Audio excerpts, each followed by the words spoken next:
नमस्कार. अमरावती शहरातील पंचवटी चौक परिसरात पुन्हा एकदा जलपुरवठ्याची मुख्य पाईपलाईन फुटल्याची घटना घडली आहे. 900 क्षमतेची ही मोठी पाईपलाईन उशिरा रात्री फुटल्यामुळे अमरावतीसह बडनेरा परिसरातील पाणीपुरवठा पूर्णपणे विस्कळीत झाला आहे.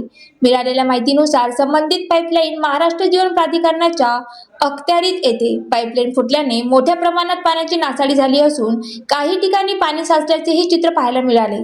घटनेची माहिती मिळताच अभियंते आणि कर्मचारी तात्काळ घटनास्थळी दाखल झाले. सध्या सुमारे 25 ते 30 कर्मचाऱ्यांची टीम युद्ध पातळीवर दुरुस्तीचे काम करत आहे. ही पाईपलाईन तब्बल 32 वर्षे जुनी असल्याची माहिती समोर आली आहे.